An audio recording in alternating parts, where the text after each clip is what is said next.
Good evening, ladies and gentlemen, and welcome to the Van Andel Soccer Stadium here in the campus of Hope College for today's MIAA contest between the Hornets of Kalamazoo College and your Hope College Flying Dutchmen. Here are tonight's starting lineups.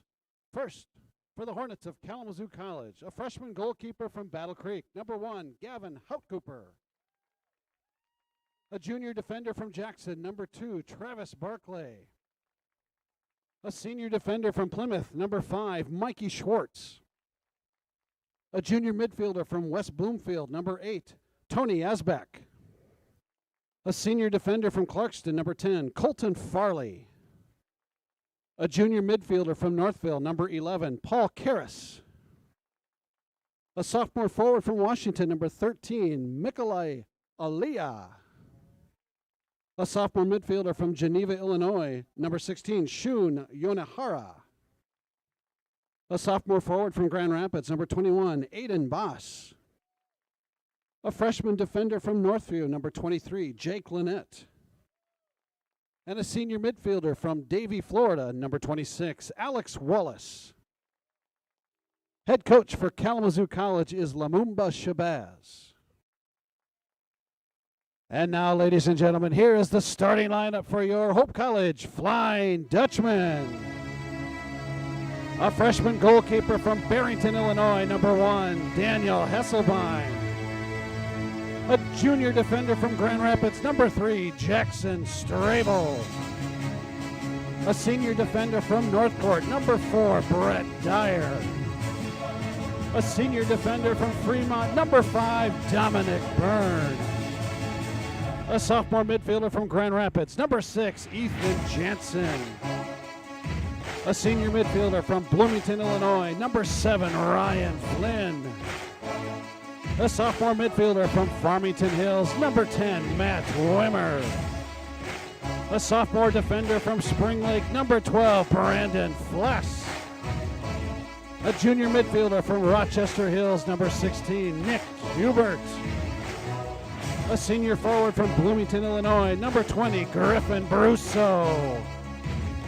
And a freshman midfielder from Grand Ledge, number 21, Matt Davidson. Head coach for Hope College is Dave Brandt.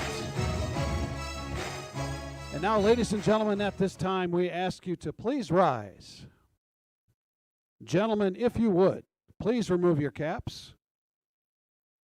Ladies and gentlemen, our national anthem.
Your officials for this evening's contest, Carlos Leva, Robbie Scudder, and Chris Mack.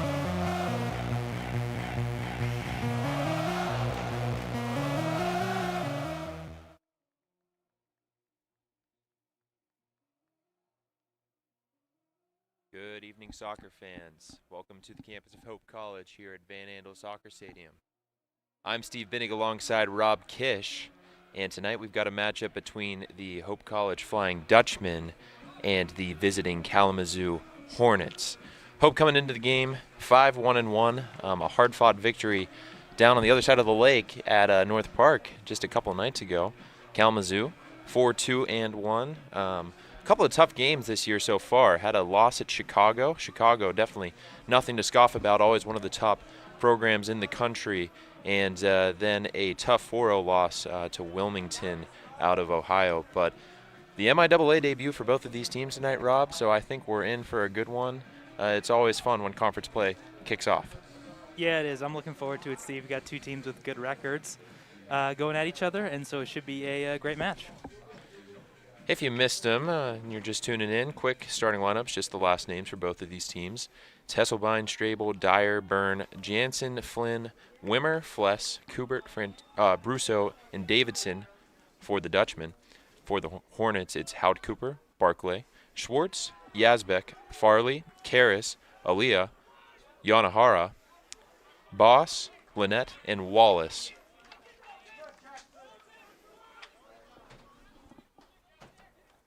Dutchmen trying to apply the pressure early as they work it into the Kalamazoo end. Deflection off a Wimmer there. Throw-in coming up here for the Hornets.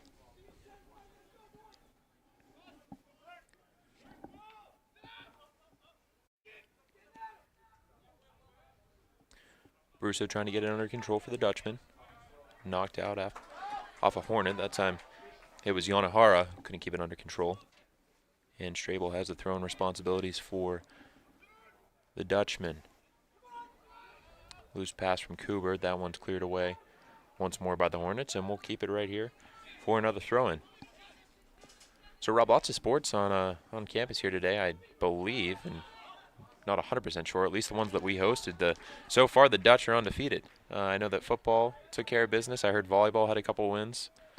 The women's soccer just a few hours ago, right on this turf, had a 1-0 win. So see if the Dutchmen can't continue it here tonight. Hornets with their first attempt. That's a good ball near the back post. A right-footed opportunity. Ruffles the net, but unfortunately for the Hornets fans, it's on the wrong side of the net. But right there, I mean, that's the type of counterattack that the Hornets offer, and it's MIAA soccer really at its core. I mean, just up and down, back and forth, counterattack after counterattack, and any team that possesses the way that Hope does, all it takes, and I say this all the time on the broadcast, Rob, all it takes is one opportunity for a team to get out ahead, and then they can sit in. Yeah, you see Kalamazoo's first couple touches in the Dutchman's end, and it ends up in a pretty good shot. Dutchmen survive another attack, and now they're working it out through Davidson. Davidson looking for Brusso. That one's cut out by the Hornets.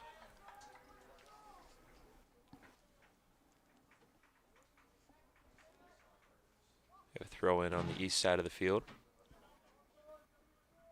Brandon Fless coming over to deal with that for the Dutchman. Flynn into Brusso.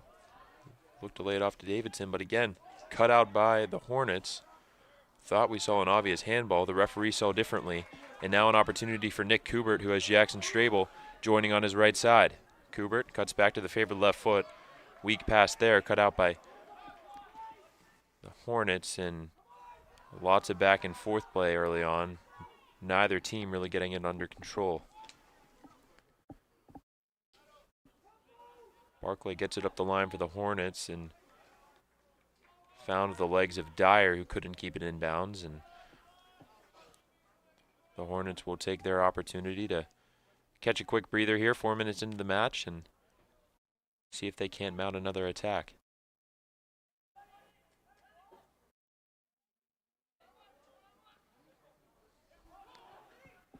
Good skill there from Farley. Yanahara gets it wide. Lynette with it now. He's cut out by Kubert. Fless, another loose pass between both of these teams. And once again, possession is turned over to the Hornets.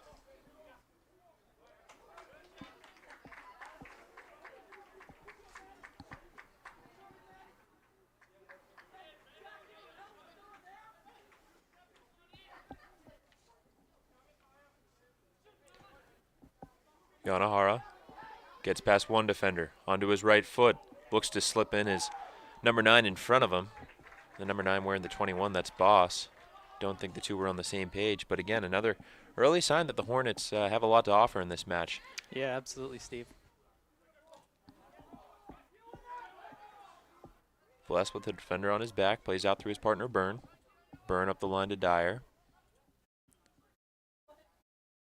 Dyer looks to play Flynn. That one's cut out. Another opportunity here for the Hornets. Good backtracking play by the Hope defense there. Wimmer can't control it.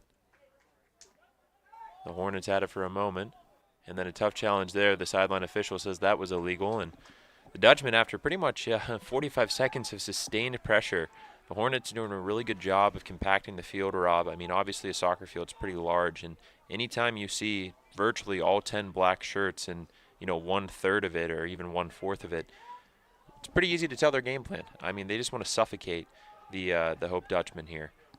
Yep, definitely try to overload, get numbers in places where they want them. Couldn't ask for a better night. West Michigan, I think fall's the best time of the year, Rob. 62 degrees here on Hope's campus. The sun will be setting, going to be a little bit cooler as we go along. It is beautiful, and as you mentioned, we got a bunch of sports going on around Hope, and so it's definitely a pretty good time to be a sports fan. Hesselbein comes out to collect that one. Daniel Hesselbein, freshman goalkeeper out of Illinois, and he was just wonderful the other night against North Park.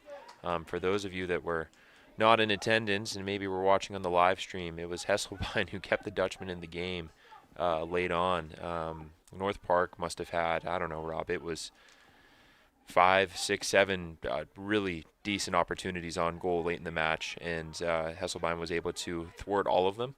And the Dutchman, as I mentioned earlier, came away with a 2-1 win. I think a positive result here tonight for the Dutchman would result in a top 25 ranking next time those come out.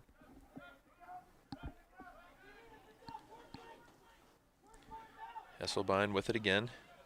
Coach Brand instructing his team to get forward. Hesselbein elects to play direct. Flighted ball up towards Kubert. Kubert wins the first one. He's got Brusso up ahead.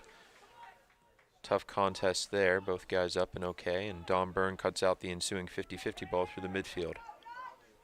Back into Byrne's feet. He's got Dyer wide. That's where he'll go with it. I was about to say that was too strong, but Brett Dyer is really fast. Yeah, he got to that ball in a hurry. Wimmer settles. Back into Dyer. Rather Davidson. Now Dyer. Dyer on that left foot. Cuts back to Davidson. Wimmer.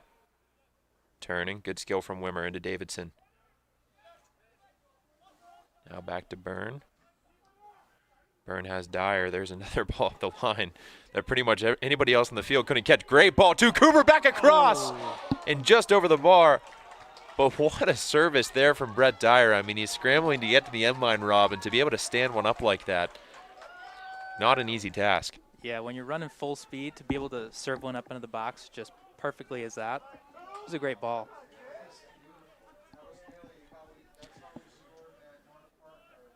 And just over the bar, too. It was very close to being a goal. Goal kick from the Hornets. And that tonight is Gavin Howd-Cooper, freshman out of Battle Creek. So 2 freshman goalkeepers, 1 for each team. Always interesting. Such an important position at the Division III level. I mean, the game is much more open. It's much faster pace. It does lead to more chances, as we've already discussed. And if you have a good goalkeeper in between the posts, that's going to keep you in a lot of games. Here's the service. First header won by the Hornets, and Hesselbein collects there. That was Aaliyah rising to it for the Hornets. Quite a good jump there. Back to your last point, Steve, it's pretty interesting to see 2 teams trust 2 freshman goalkeepers enough to start them at the start of conference play. Definitely, yeah. It's the goalkeeping position has been one that's been interesting. I know in Hope's program for a few years now, Coach Brandt has brought in a number of different goalkeepers, and really what it comes down to is you got to find a gamer, someone who is willing to take on the pressure of conference play, hopefully willing to take on the pressure of eventual tournament play. And so far, from what I've seen from Hesselbein, he's been more than willing to rise up to that challenge. And I'm sure the same's for Hout Cooper. You know, you don't, to your point, Rob, you don't find yourself wearing the number 1 for any team unless you're willing to step up to the challenge. Yep, exactly. Fless with it. Fless had an overtime winner just last weekend when the Dutchmen were down at Heidelberg in Ohio. Normally don't see him scoring many goals. He's used to preventing them. Pretty fun to see his name on the score sheet.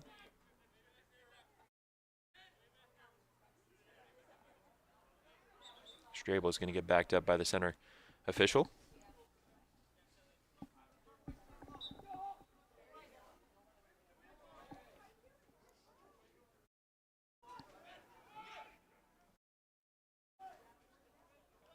Wimmer contesting for that one. It's Aaliyah who comes away with it, and good tackle there by Ethan Jansen.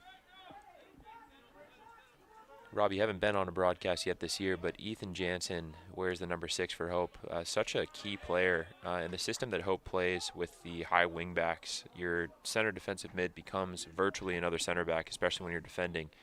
When you're not defending, you know, purely defending at least, he becomes a man who's eating up the space in between the gaps. So, you know, in between the lines of the midfield to the back line. And what I like to say about Ethan is that I won't say his name very often, and that's normally a good sign for Hope, because he's not a guy that you want me to be saying his name a lot of. That means there's usually problems, things that he's cleaning up and having to attend to that he shouldn't have to.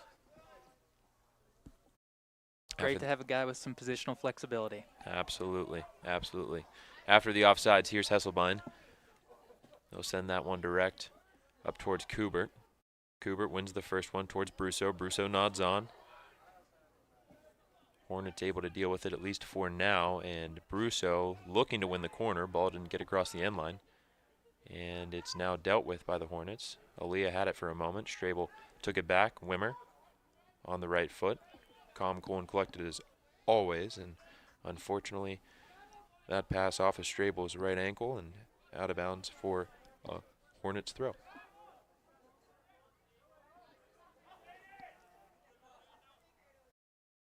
Fless deals with the throw up the line.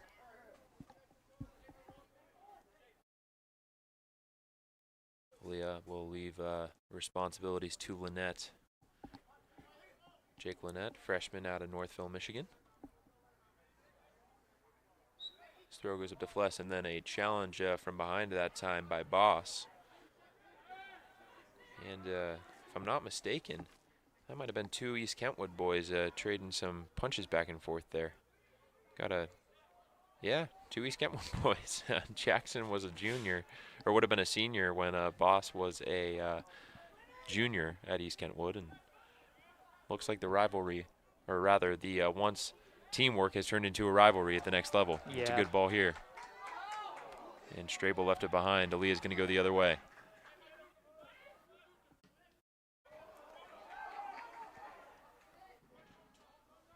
Yanahara with a good ball out to Aaliyah. Aaliyah trying the back heel, a little bit too casual with it in his trailing leg.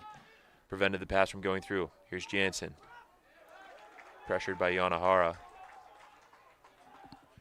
And Jansen just encouraging his counterpart here on the right side, Jackson Strabel.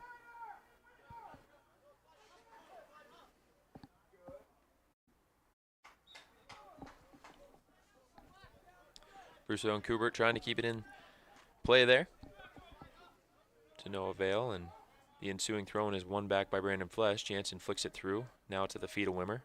Wimmer play back through Fless, and Byrne wasn't expecting the pass and flicks it up towards Davidson. Davidson will now collect. The man on his back finds Dyer. Dyer's got a runner over top, and it's not the pass he wanted. Skewed off his left boot down over the fence into the woods. Never fun as a ball boy or ball girl, excuse me. Can't get my words out tonight, Rob. When the ball goes into the woods, it's a bit of an adventure you weren't expecting. Yeah, we used to have to go get the balls after some errant intramural shots, and I'm sure there's plenty of those. Never fun to crawl through the creek in November.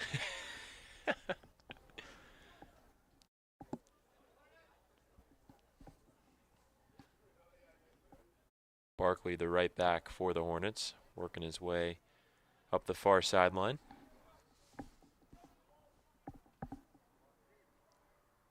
And a floated cross, nothing doing, aside the hands of Hesselbein. And he will await his teammates moving up the field.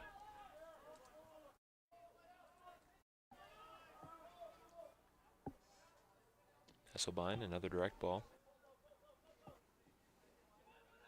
Up towards Brousseau to Kubert. Kubert flicks it wide towards Brousseau. Now Jansen stands on it, right side towards Strabel. Nicely controlled this time by Strabel. 2 good touches, now gets it down on that right foot. Good ball in towards Brousseau, who was ready for it. Now Wimmer, left-footed shot, blocked by his own teammate and cleared away by the Hornets. Dutchman starting to knock on the door, and now Fless tries to keep the attack going as he outlets to Byrne. Byrne, left-footed ball towards Dyer.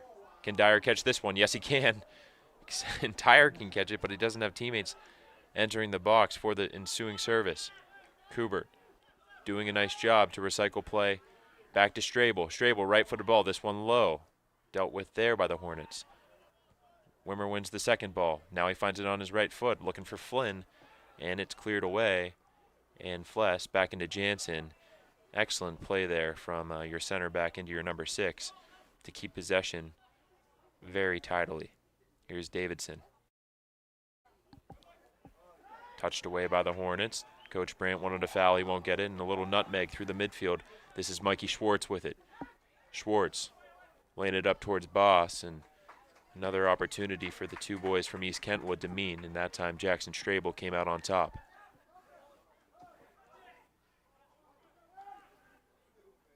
Couple of loose passes, and it's given back to Boss in offensive territory for Kalamazoo. And that shot probably warranted more of a reaction than what I gave it, Rob, because that was bending towards that top corner. Hesselbank was scared of it enough that he gave a little half dive just to make sure that it was wide of the post, but play was underway for a moment, and then a couple of substitutions. Griffin Brousseau will take a seat, and for the first time we'll see Cameron Huber. Cameron Huber, freshman out of my home state of Pennsylvania, except to the other side, Lancaster. Fun fact, I saw it on the Hope Soccer Instagram. It's Cameron Huber's dad actually played for Coach Brandt at Messiah College in Mechanicsburg, Pennsylvania. Very cool. So the alumni connection, the pipeline extends to Holland now. Not sure how the Messiah Falcons feel about that, but Huber's here. Wimmer can't control, and now Boss will have a chance for the Hornets.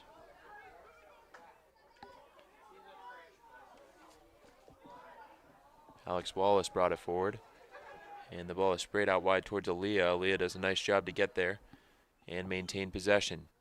Good skill from Aaliyah, gets past Strabel. A couple of nutmegs from the Hornets, and Aaliyah trying to complete the highlight reel. Went for the shot of the near post, but Hesselbein has it covered.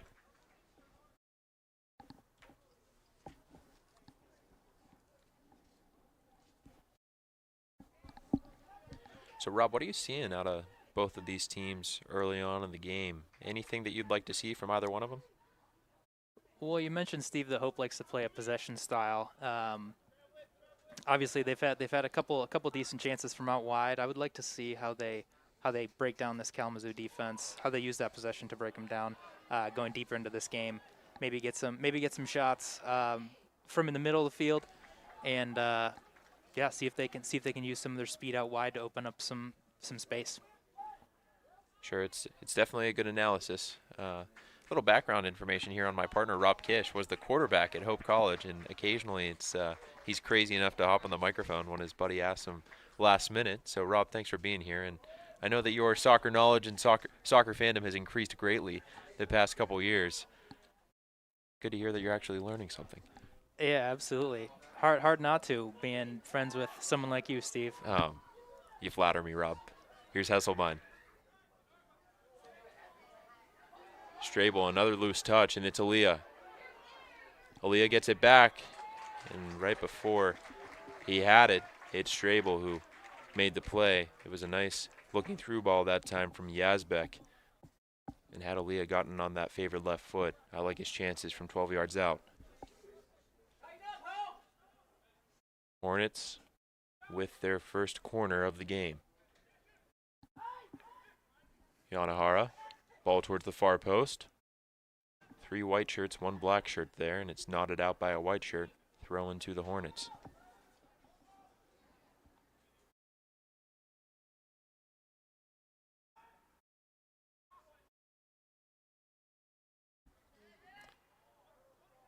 Wimmer loses out. Kalamazoo trying to come right back down the throat of the Dutchman. This time they will, and it's met there by Fless. Flynn looking to touch away. Lots of contact there, and then Flynn able to regain possession. Now with room to turn, he's pressured by Aaliyah. Looking for the feet of Huber. Instead it bounces to Kubert. Now Matt Davidson in space. Good ball there from Kubert. Dyer getting down the left side. He's got numbers on the back. That's where he looks first. Now takes on his defender. Getting the byline.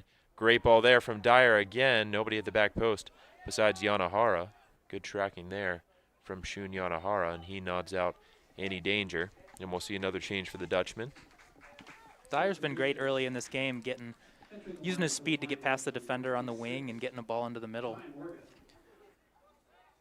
Ty Morgan checks in, and yeah, Rob, I have to agree with you. Brett Dyer, when he came to Hope, I mean, his lethal weapon was speed, and it still is. But to watch his development the past several years, especially under a coach like Dave Brandt, I mean, when you combine speed like that with skill and a bit of knowledge just of what to do when you're in dangerous positions on the wing, it's so hard to defend as an outside back or an opposing center back.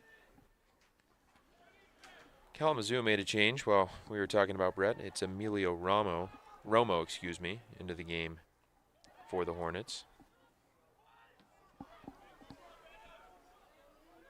Romo with it, back to goal. Jansen nodded that one away, and now Byrne looking for Dyer on the left side. Dyer facing up Barkley, elects to drop to Davidson.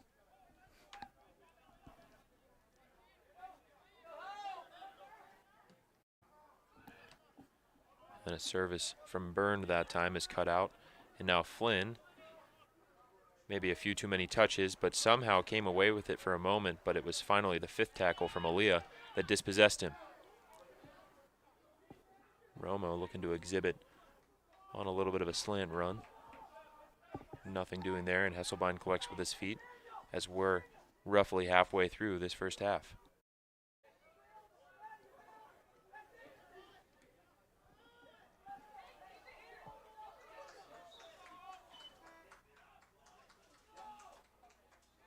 Substitutions. Entering the lineup for the Flying Dutchman, number 11, Jake Lyon. Also number 15, Mario Herkovic. So we'll see Herkovic in for Dyer. And we will also see Jake Lyon giving Strabel a break here on the near side. Lots of contact that time from Aaliyah on Ty Morgan. Officials deem it as fair play. Morgan then getting a better piece of another Hornet. But play continues nonetheless. It's wide to Barclay this time. Barclay looking for Romo, not a bad ball, but just a little bit too much mustard on that. Hesselbein comes out, picks it up, and finds Jansen. Dom Byrne directing traffic. Had a couple runners. Presses the pause, and now Jansen looking for the run of Jake Lyon, but nicely cut out there by the Hornets defense that time. And he's back on the ball now, is Luke Borman. Now it's given away to Huber. Huber, a little bit of a Cruyff turn, looking for Ty Morgan, loose pass. Finds Yanahara, which only finds the feet of Fless. And with 21 minutes to go in the half, Fless with a nice entry pass into Wimmer. Wimmer's got Morgan. Morgan away here if he wants it. Cuts back onto the left foot, and a lot of contact there. The official waves it away. And I have to give credit to him, Rob. That's how he's been calling the game all night so far. But I don't know. What were your thoughts? Certainly looked like a foul. It'd be harsh.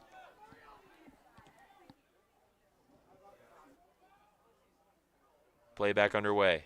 It's Herkovic. Into Davidson. Wimmer had Herkovic wide, couldn't get it to him. Tried to win it back, but it's cleared into Don Byrne, who nods it off to Jansen. Jansen doing a nice job there of casually laying it back to Fless.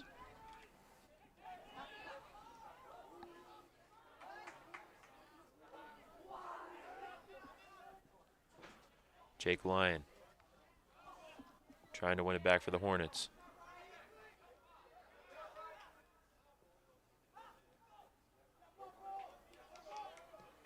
Byrne goes wide, up to Herkovic. Herkovic lost out. Again, no whistle from the referee. And it's Yanahara looking forward for Romo. Only finds the feet of Byrne, who finds the feet of Wimmer. Wimmer in all kinds of traffic, somehow dances out of there. And the Dutchman will look to reset once more. On the verge of a plethora of changes as Chad Ewing is going to check into the game for the Hornets. And we're also going to see Tommy DeVries, Kai Francisco, and Griffin Brown at our next break. Herkovic flicks it back for Wimmer. Jansen, a little too casual that time. Luckily, Ty Morgan there to bail him out. And Jansen with some runners at the back post. Looking there, finds Herkovic. He would have found Herkovic, rather. But active and always ready was Tony Yazbek. Substitutions. Number 15, Chad Ewing. For the Flying Dutchman, number 8, Griffin Brown. Number 9, Thomas DeVries. And number 19, Kai Francisco. Thanks as always to Darren Deistermars, doing a nice job on the PA announcing here inside Van Andel.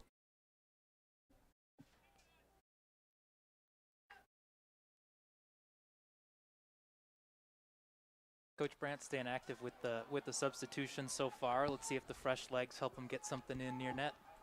Yeah, Aiden Gillig about to check in for the Hornets, and he's the leading point getter for the Hornets. 3 goals on the year so far. And 3 goals when your team's only scored 9. That's nothing to scoff at. It's a good number. Also awaiting arrival is number 18, Kai Jurgel. So the 2 Kais will be on the field at the same time for the Dutchman. But meanwhile, it's service to the back post towards Fless. Dealt with well by Kalamazoo. And Lyon with it now. Lyon skipping left. Finds Francisco. Francisco comes back right. He's got Griffin Brown. Brown leaves it for Lyon. Lyon, runners in the box if he wants it. Likes to put his head down, attacks the end line, lays it off to Brown. Brown, left foot, good service here. Always into a dangerous area, and I understand the frustration. Some of the Hope players on the bench throwing their hands on their head because that's the kind of ball that you want to see numbers crushing towards the goal for. Yep, it was a great idea, just nobody there.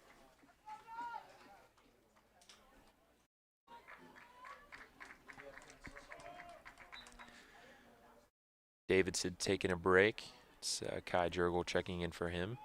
And Shun Yanahara takes a seat as the aforementioned Aiden Gillig checks in for the first time with 16:30 left in the first half here on the campus of Hope College.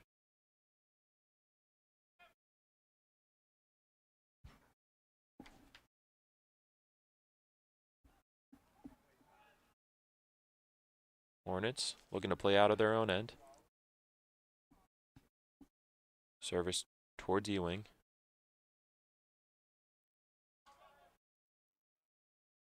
Herkovic deals with it, and he has Huber up the line. Believe Huber was offsides. The sideline official yet to raise his flag. I think that if that play would have advanced, he may have. Instead, it's cleared away by Kalamazoo. Romo, nice job to win that ball. Or the first one to win that ball, rather. Found Ewing, and Ewing looking for a teammate. Couldn't connect. Wallace into Romo.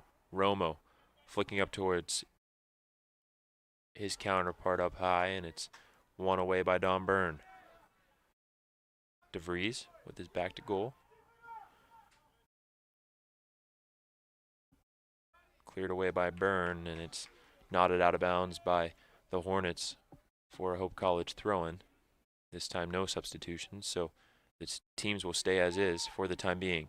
Byrne with a bad giveaway in the back there, and Brandon Fless goes to win it again. Says that there was a deflection. Officials agree. Always interesting to see how teams settle in as the game goes on, Rob. I think, those passes from Byrne, a couple of the looser passes from other Dutchmen would have been pounced on by the Hornets in the first 10 minutes, 15 minutes. Now that we're a solid 30 minutes into this game, as we get a whistle from the officials, and Kalamazoo will have a free kick from just inside the Dutchman's half. But it's always interesting because you wonder if a team can keep on pressing the way that Kalamazoo was in the early onset of this match, and so far the answer is no, they can't. Right, and I wonder if that was some of the thought process with how aggressive Hope has been on the substitutions going to their bench, and really just a testament to their depth as a team to be able to really start to control this game after making so many substitutions. Right, of the Dutchmen who have appeared in matches, field players that is, aside from one and then Ryan Flynn, who missed a game due to a red card, throwing a couple injuries in there, but pretty much everyone who's playing for the Dutchman team is getting into every game. It's pretty alarming, and to your point, Rob, how do you prepare when you have the potential of seeing 24 guys? Yeah, absolutely. It's one thing if you've got one guy that's going to cause a lot of trouble, but if you've got 2, 3, 4 at any given moment, any point in the match, coming off the bench, starting, whatever it is, that can cause some serious issues. As I say that, Paulo Akala and Trevor Durfee are into the game for the first time here tonight for the Dutchmen. And back to your last point, Steve, I think the fact that Hope is still aggressively substituting in their first conference game shows a lot about Coach Brandt's confidence with the depth that he has. And it wasn't just a strategy for early games, non-conference, to get everybody comfortable, but an actual strategy he plans on using throughout the rest of the season. Here's an opportunity for the Dutchmen. They'll have a free kick. I think officials being a little generous with this spot of the ball. I was about to say 30 yards or so, but looks closer to 25 about. Definitely within range. Let's see who stands over it.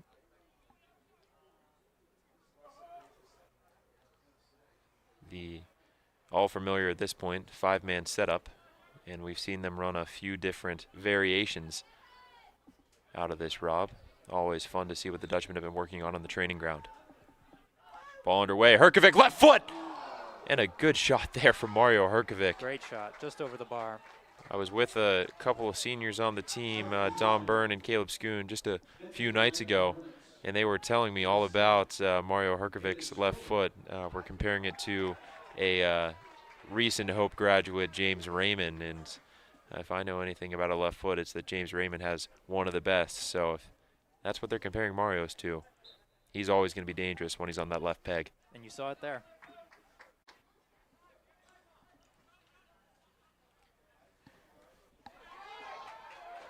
Lyon, he's got numbers ahead of him. Into DeVries.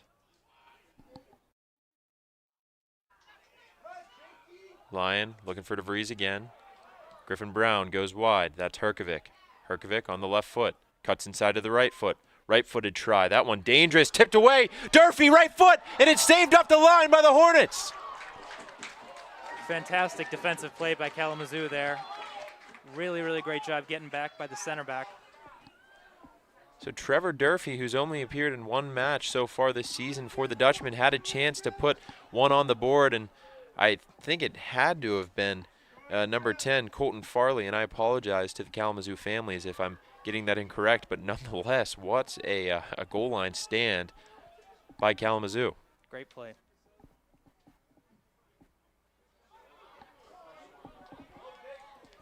Lyon with it. Space in front of him. Goes into Alcala. Finds Jurgel. Now Byrne. Out to Herkovic. Herkovic. Lays it off to Durfee. Jurgel. Into DeVries. Left-footed ball here towards Alcala, and not sure Alcala realized how alone he was. May have been able to lay out for that one just to deflect it on goal. Instead, it's out of bounds for a throw-in for the Hornets.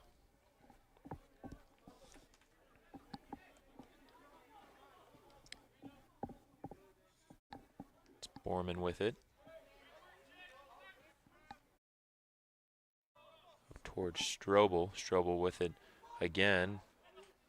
Romo into Wallace, looking for Strobel. And Ewing had to get away from him, and in the ensuing process caught too much of Francisco. So the Dutchman will have another restart with 9 minutes and 20 seconds to go here in the first half at Van Andel. Griffin Brown stands over it for the Dutchman. Lays it off to Fless. Now Tommy DeVries. DeVries has Lyon. Lyon looking to drive the end line. Hesitated. Gets the end line. Right-footed cross, and he wins his team a corner. Much to the satisfaction of the Hope College fans. Lyons brought some good energy into this game since he subbed in. It was his interception that started the possession that led to their last really good chance. And a great play to get that corner there. You know, Rob, I think there's one guy on the field, probably a few, but at least on the Hope team, who could get away with rocking cornrows, and it's Jake Lyon. He has to be the guy that brings energy to the field. Good service here. Nodded away by Kalamazoo, and the official saw something that he didn't like amidst the jarring and the jostling in the box. And Kalamazoo survives another Hope College attack. No blood drawn yet for either of these teams. Just a few close ones here and there, but quite frankly, it's been fairly back and forth all evening so far.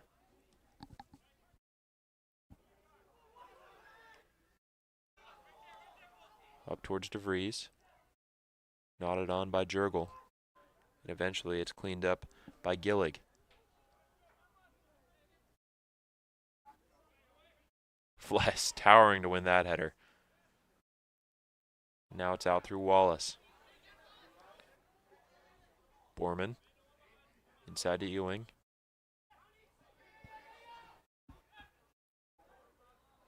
Back now to Farley.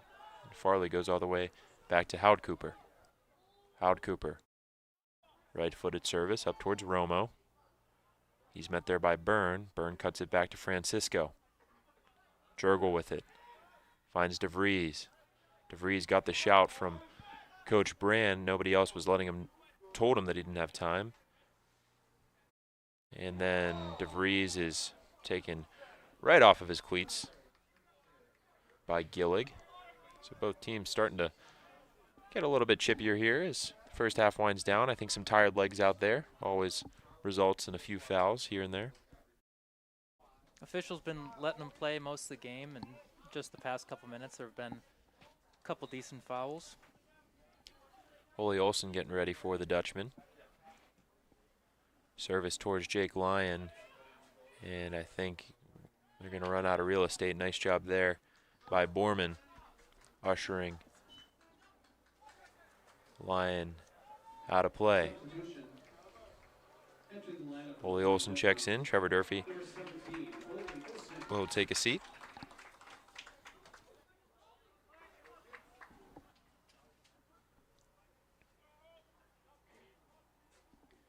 I'd like to give a quick shout out to all 90 or so of those tuning in at home. If you haven't muted Rob and I at this point, really if you haven't muted me at this point, happy to have you here. Glad that you can support from wherever you are. Much appreciated. Nice fight there by Wallace, shrugging off a couple of defenders, and the official was waving advantage, and then I think eventually saw that Wallace was just going to come up against another Hope College defender after another Hope College defender, and elected to stop play. Paulo Alcala taking it into his own hands to decide where the Kalamazoo Hornets will take their free kick from, and naturally Farley will walk it back up towards where the ball was originally.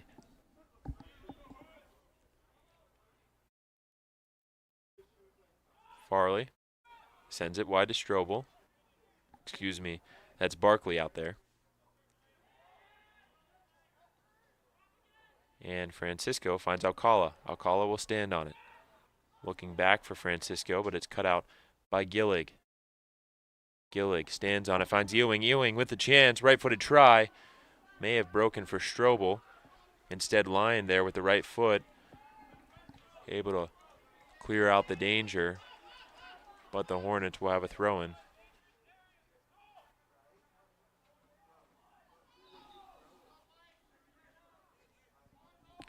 Kalamazoo with a nice play to open up an area in the half space to get a shot there. It's all it takes. In the game of soccer, you say all you need is half a yard, really half a step. You can see that window. That's really all you need for an opportunity on goal.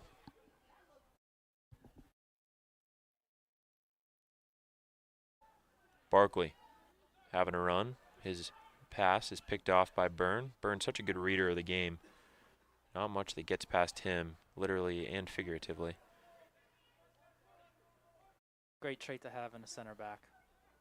Absolutely. Need someone who can read the game at all times and snuff out any danger. 3:50 to go here in the first half. Dutchman looking to mount a last attack maybe. Bit of the commentator's curse as that one's given away to the Hornets, and they'll look to do the same the other way. Wallace with it. Flicking towards Romo. Wallace looking for the foul. Nothing doing from the man in yellow. And Francisco going over top towards Alcala. Alcala getting a little bit lucky here. See if he can make something of it. Trying to get onto his right foot. And was getting screamed at by Coach Brandt. Had he not won a corner there, I think he may have gotten an earful. Herkovic will come across to take the corner responsibilities.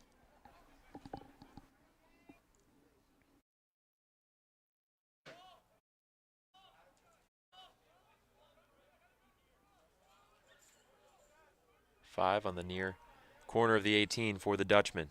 Let's see what they do here. Got Brandon Fless on the back, always dangerous in the air. Runners breaking towards the goal. Good ball from Herkovic. Right out the Kalamazoo 6-yard box, and really a good win there by the Hornets, and they might have a chance on the break as a result. They've got numbers forward. Romo with it, looking to flick out wide. That's Karras, and Karras can't catch up to it. Bounces the ball in frustration. He knew that had he gotten that under control, they had an opportunity going forward. Lyon towards Alcala. One first and then outletted through Ewing, and the handball is ultimately going to give Kalamazoo an opportunity to push their numbers forward as head coach Lamumba Shabazz barking out his orders from the sideline.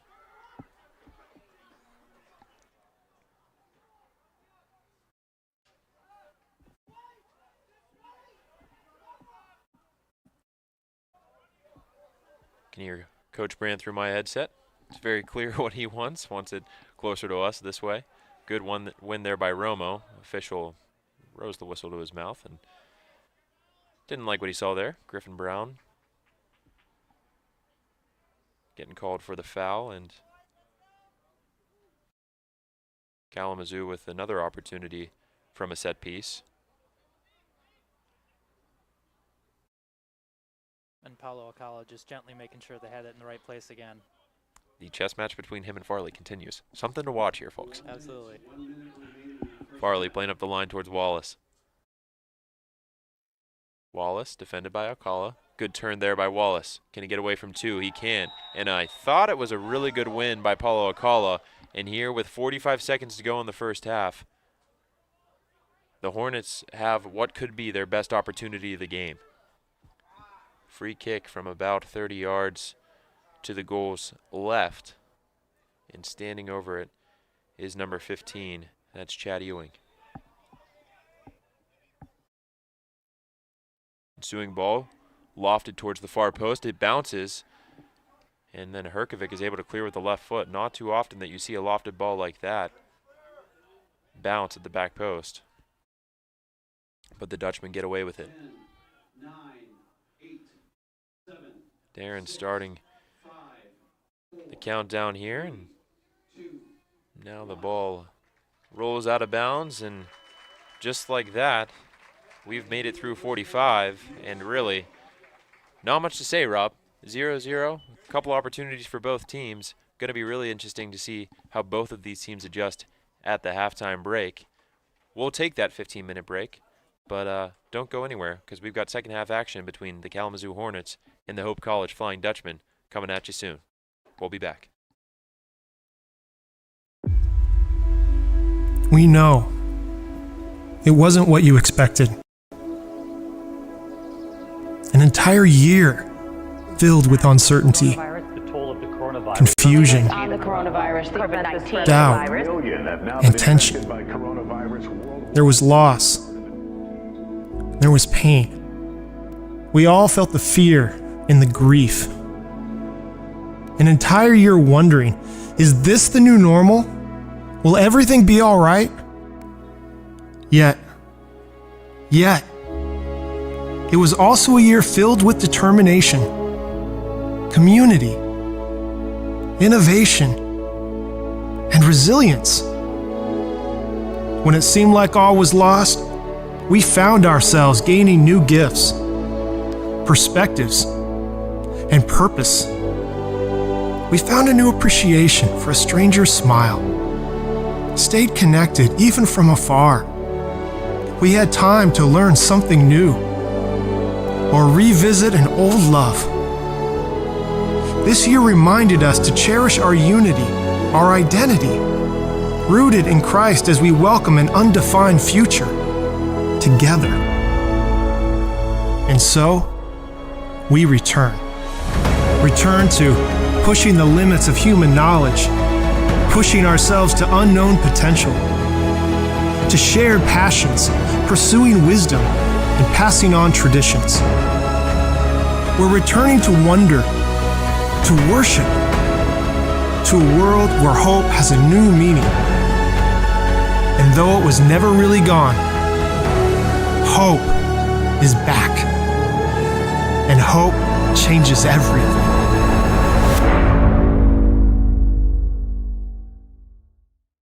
Hello, I'm Trigby Johnson, and I serve as the Dean of the Chapel at Hope College. I'd like to thank you for your continued relationship with Hope. Thank you for being our people. People are what make this campus special. A people rooted in our shared faith in Jesus Christ. And in that spirit, I'd like to personally invite you to come join us for chapel every Monday, Wednesday, and Friday at 10:30 a.m. Come and join the next generation of Hope College students as we sing the old songs of the faith and some new ones. Come and enter in and experience the energy and vitality of what it is to be a Christian here at Hope College, as God shapes us to be a people of hope now and for future generations.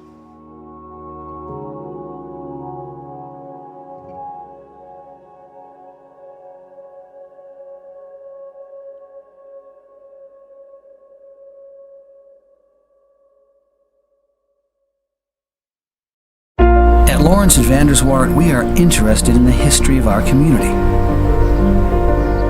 In 1851, Holland's founder, Albertus Van Raalte, wanted to establish a secondary school where students could get the best education with an emphasis on Christian character. Originally called Pioneer School, Van Raalte set up classes in an orphanage on 12th Street. By 1857, the new Van Vleck Hall was completed. It provided classrooms, a library, and housing for 10 students, along with the school principal. In 1862, the school was renamed. Hope College, and the first graduating class received their diplomas in the spring of 1866. Innovation and ambition today can pay dividends for decades. Lawrence and Vanderswart, interested in our history, invested in our future. At Lawrence and Vanderswart, we are interested in the history of our community. This farm once belonged to Albertus Van Raalte, founding father of the city of Holland. And this house, built by his son Ben in 1872, has been known through the years as the Maples, due to the large trees in the front yard planted by Van Raalte himself.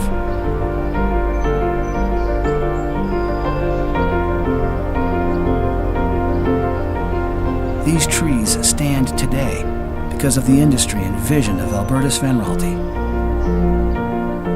Today, the DeGraff Nature Center taps the maples and demonstrates how maple syrup was made centuries ago. Innovation and ambition today can pay dividends for decades. Lawrence and Vanderswart, interested in our history, invested in our future.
Hello, welcome to Hope College. We're so excited to take you along with us. Let's go.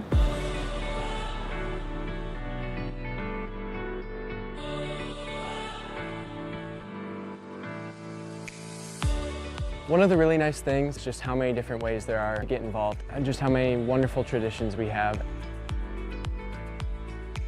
Peer coaching, academic advising, all sorts of resources that will help our students transition from high school into college level academics. 10 minutes away from Holland State Park, and the activities, restaurants, coffee shops, and location of downtown Holland is a big draw for students. We are a Christian school, but we also very much like to think of ourselves as invitational and are ready to meet you on anywhere you are in your faith journey.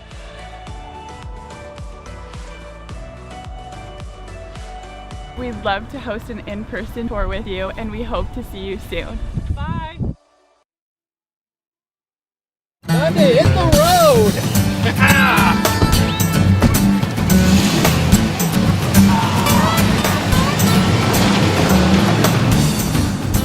Honey, did you remember to bring the GPS? Nope. Oh. Well, you have an app on your phone to tell us how to get where we're going? I do not. Really? So you have an actual map, like the kind that are hard to fold? You just know where you're going? No idea. Don't be this guy when it comes to financial planning. LVZ Advisors. We'll help get you there.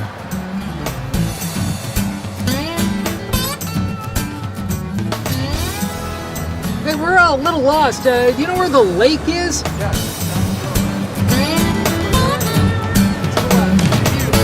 All right.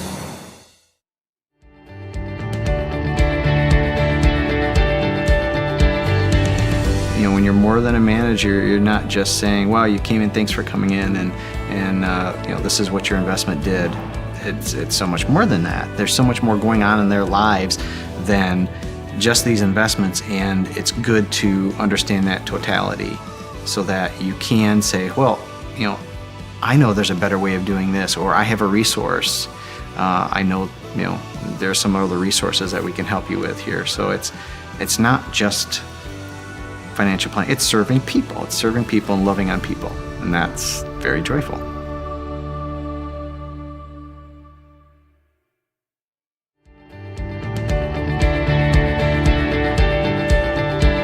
We've intentionally never had minimum account sizes. Our philosophy has always been, if you're willing to put in the work and we'll collaborate and we set the plan in place and you're willing to go along with this plan and to put forth effort to this plan, we're happy to work with you. It's what we love to do. And so we have people coming in from the very starting point all the way to, you know, to the wealthy people. It's all different scenarios. Financial planning is not just for the wealthy.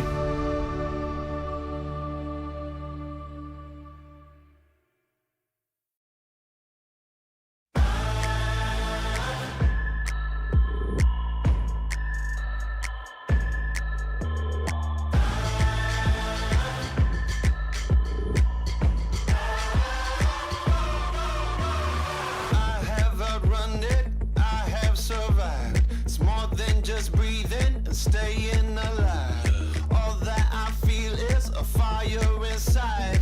I have outrun it. It's a new dawn, it's a new day. Some things are different, but nothing has changed. Still got my number, still got my name. Tell everybody I'm back in the game.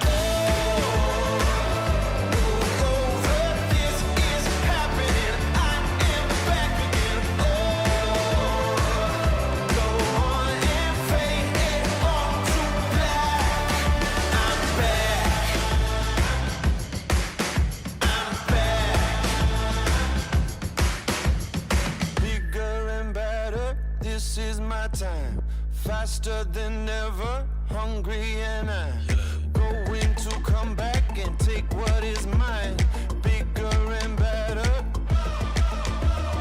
It's a new dawn, it's a new day. Some things are different, but nothing has changed. Still got my number, still got my name. Tell everybody I'm back in the game.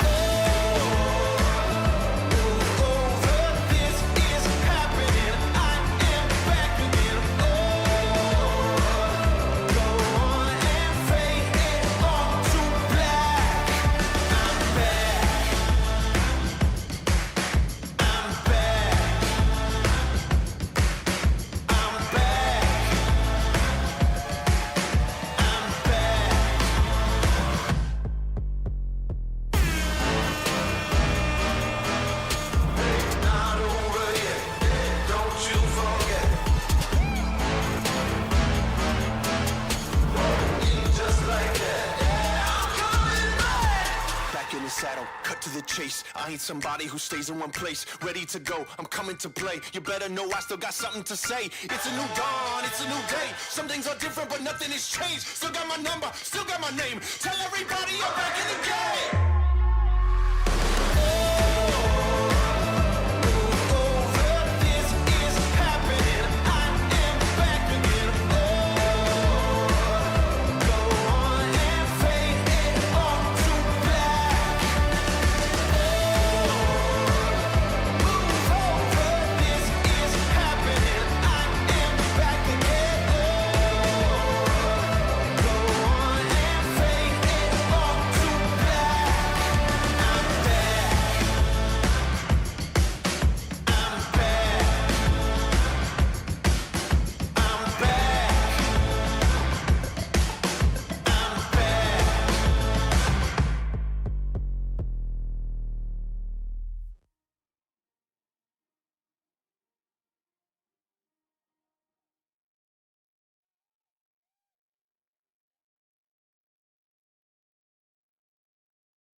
Welcome back to Holland, Michigan. I'm Steve Binnig. He's Rob Kish, and we've got second half action here between the Hope College Flying Dutchmen and the Kalamazoo Hornets.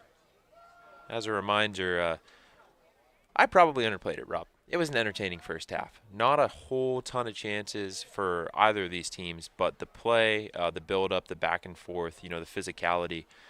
Quite frankly, it's what you would expect of a MIAA debut for both of these squads, trying to make an early statement. I think, you could expect both Hope and Kalamazoo to be making a run along with the likes of somebody like Calvin into the tournament. So, yeah, I think they're both looking to establish, make a statement, let everybody else know in the league that, hey, we're here and we're for real this year.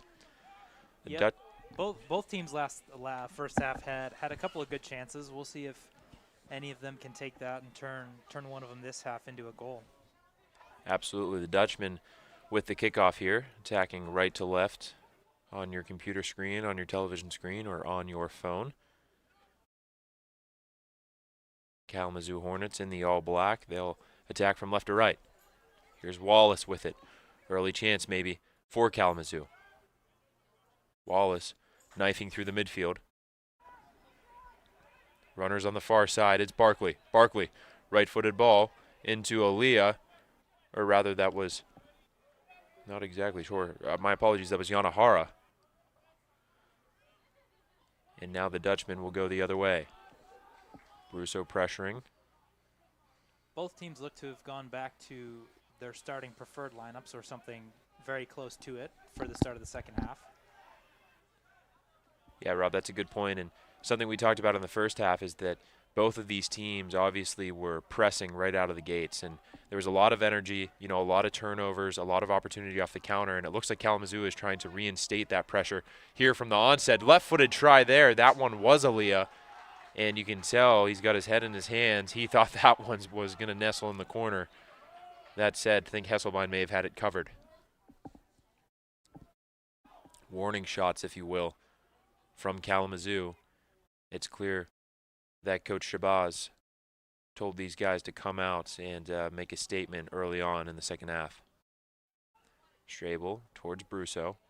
It's won back by Kalamazoo. Wimmer's there to try to take it back for the Dutchman. And a clearance up the line must have taken a deflection as Kalamazoo has the throw-in, and then ensuing second ball is tipped back all the way to Hesselbein. Hesselbein on the left foot has to clear. Finds it to Kubert. Kubert trying to shift it wide to Brett Dyer on the near side. And that beats everyone out of bounds. And Dyer gets us restarted with a throw into Flynn. Flynn going to Fless, and it's not a good ball. Ewing has a runner inside. It's Romo. Romo right foot in the try, and it's into the back of the net. So Ryan Flynn with the giveaway, and the Hornets capitalize. Have to say that I thought Daniel Hesselbein would have kept that one out. But nonetheless, it's Romo, Emilio Romo, the junior out of California. And that's the statement that the Dutchmen were hoping for. Great play to capitalize on the mistake by the Dutchman there, Steve. It was very good play in and a very good shot on net. Absolutely, and my apologies. Obviously, the play that the Hornets wanted to capitalize on. Dutchman would have rather that not have happened. And we're seeing the official here. He's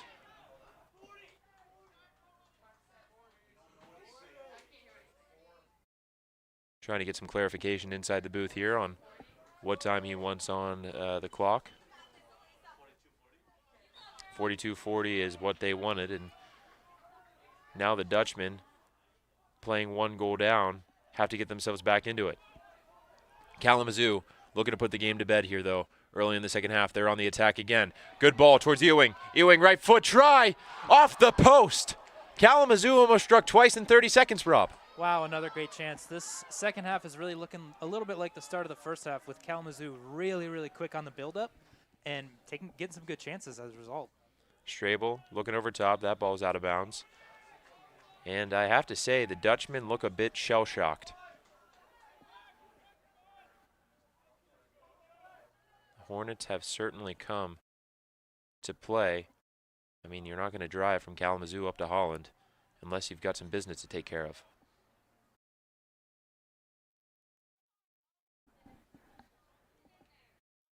Fless clears that one away. The throw-in from the Hornets is taken back by the Dutchman. Kubert trying to get it under control, but it's the Hornets who get it under control. It's one back there by Schwartz. Schwartz still on it. A no-look pass, and now a pass into Ewing. That time it was Yanni Hara trying to slip in his counterpart, but Hesselbein active off of his line and able to scoop that one up, and the Dutchman now clearly trying to move at a quicker pace. They're starting to feel the urgency. The good news is, if you're a Dutchman fan, you've got 41 minutes yet to figure this out. Fless goes wide to Davidson. Davidson stands on it, inside to Brusso. Davidson advances it towards Kubert. Kubert looking to press Barkley. Barkley plays wide to Aaliyah. Aaliyah touch inside. He's met there by Dyer. Aaliyah doing a nice job to shoulder him off and skips past another defender. Aaliyah, now a really good ball. And then you've got Romo. Romo on the right foot. Tried to cut back to the left. Eventually came through to Wallace. Wallace lays it back for Schwartz. Schwartz ball over top towards Aaliyah. Aaliyah with some contact in the back, and you can't give that one if you didn't give the one in the first half. Brandon Fless definitely doesn't think it's a foul. And now Flynn plays it wide to Davidson. Possibly a chance here for the Dutchman to get some numbers forward. Wimmer goes wide. Looking back inside was Brusso. It's cut out again by Schwartz. Schwartz to Barkley. Barkley near side. Cruyff turn. Hands it back to Schwartz. Schwartz, nice cut ball. And Yanahara brings it forward for the Hornets. Ewing looking wide, and Aaliyah smartly letting that one run. And now Brett Dyer hands it back to Fless, who in turn dishes it to Byrne. And Byrne now looking for the big ball, and a bit of a miss hit there, but it'll stay in bounds for the Dutchman as Jackson Strabel retreats back to collect. Byrne on it. Into Wimmer. Back to Byrne.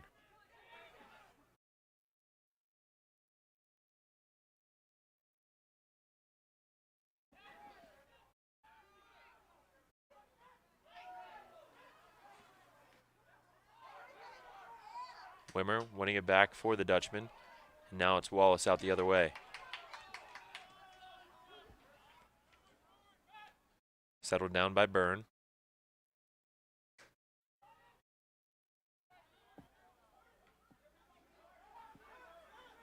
And ball squirts back out from the midfield. Byrne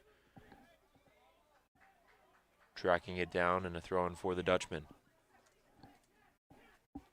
Just got some interesting information, Mr. Kish. Leave it to none other than Mama Binnig, who's listening in from Pittsburgh.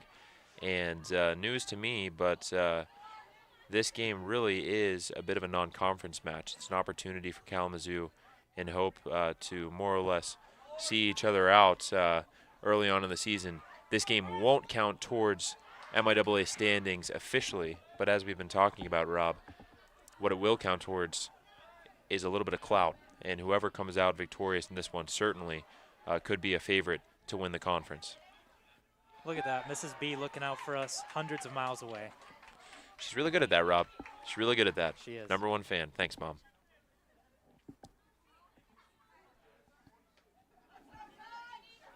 Hope looking a bit nervous on the ball in the second half, I would say. Couple errant passes, couple long passes that didn't seem to go where they wanted it to go. Let's see if they can clean that up and get the ball deep into Kalamazoo's third. Yeah, now that I revisit the schedule, these two teams will meet again on the 27th of October. And it's a few years back now, but the MIAA, of course, you only see each conference team once a year. Is Davidson serving that one? It's going to best everyone, besides Fless, who got to it. The fans, I think, thought it was a little bit closer than what it ended up being. Good play to get to it anyway. I didn't think he'd get there. And Griffin Brown checking back in. Ryan Flynn taking a break.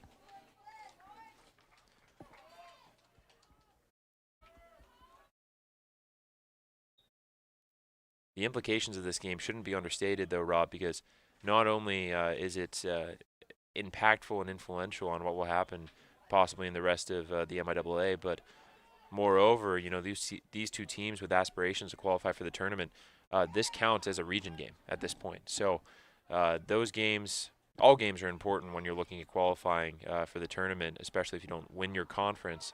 But the ones that are weighted the most heavily are those in-region games. So the gravity of this one should not be lost. Yep, they're not playing for nothing. Ty Morgan and Cam Huber are about to check back in. Here's Wallace. Shrugs off Jackson Strabel, trying to get the end line. Lays it back for Barkley. Barkley Cruyff turn. Gets away from Dyer in towards Hesselbein. Hesselbein doing a nice job there to collect. Romo was lurking. Had he dropped it there, Romo would have had his second goal of the game.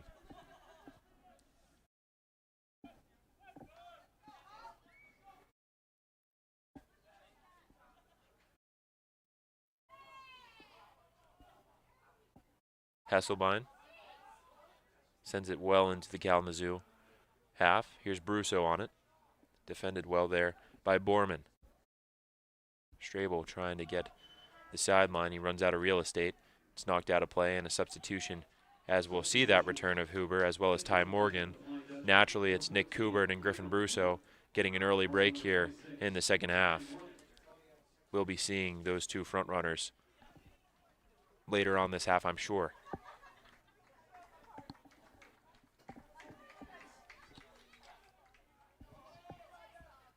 Strabel into Morgan. Morgan back for Strabel. Hard challenge there, but a good one by the Hornets. And now Morgan lifting it with the left foot, but no one in the 18 for the Dutchman. And that one is easily dealt with by Howard Cooper.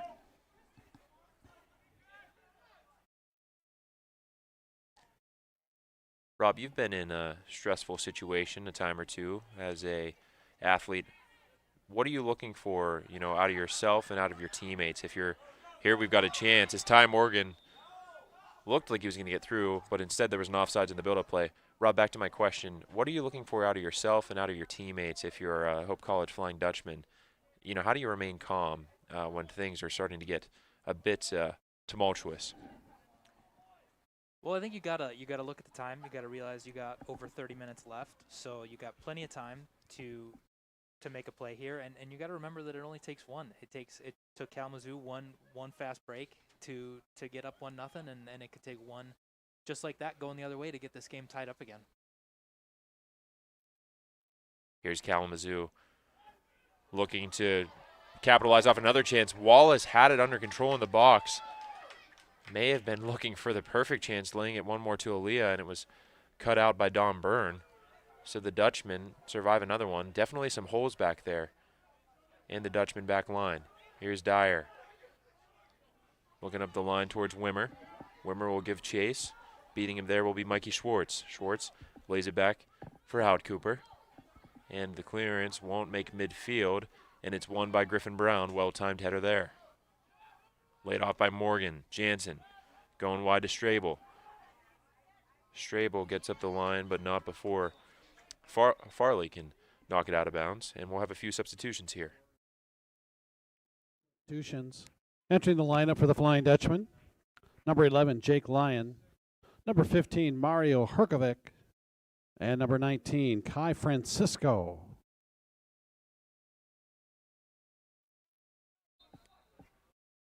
Jake Lyon's first responsibility is a long throw from the far side. That one's lofted towards Huber.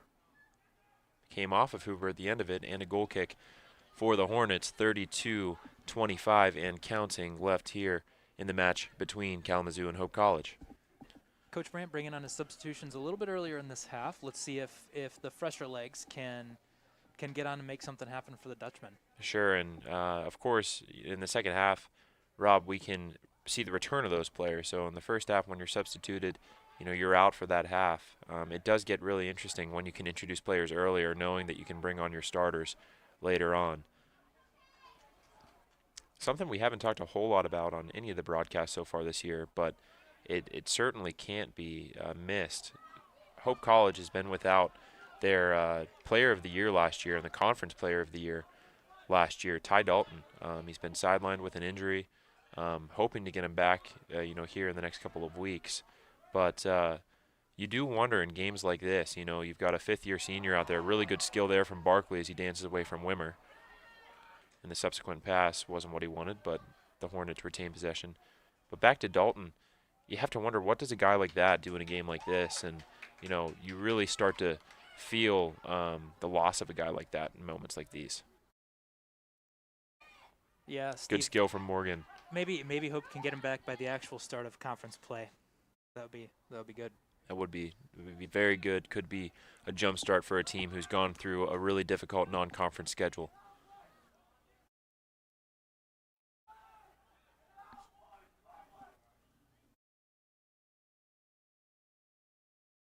Dutchman with a throw-in deep in the Kalamazoo end. It's Lyon with it. Goes a little bit longer and misses two Hornets. And then it is cleared away by the third. Kai Francisco there to usher out Ewing. And you can tell that Kalamazoo is looking to slow down this game as much as possible, as here we are before the half-hour mark, and there's already shouts from their bench telling their players to slow it down. Rob, to your point, all it takes is one. Romo on it. Turns away from a couple defenders, but turned away one too many times and lost out. Francisco sends it back to Hasselbein. Not surprised to see that gamesmanship by the Hornets, Steve. It's definitely what I'd be doing. Yeah, no, you certainly can't argue with it. There was a failed cross, maybe registered as a shot at the end of the day. I heard Alan Babbitt, our sports information director, calling it a shot down the other end, but thought for a moment it was going to get on frame. That was Cameron Huber. Yeah, Rob, to your response to my point, I agree with you. All sports are a game of tactics. Some tactics more desirable from a fan's perspective than others. If we had it our way, I'd like to see both of these teams running at each other full force for the rest of the 90 minutes. Kalamazoo fans might have something different to say. And there's another shot from Romo. And another goal for Kalamazoo. So a failed clearance by the Dutchman, and Romo is quickly becoming the hero here for Kalamazoo. Hesselbein caught out. He wasn't seeing it.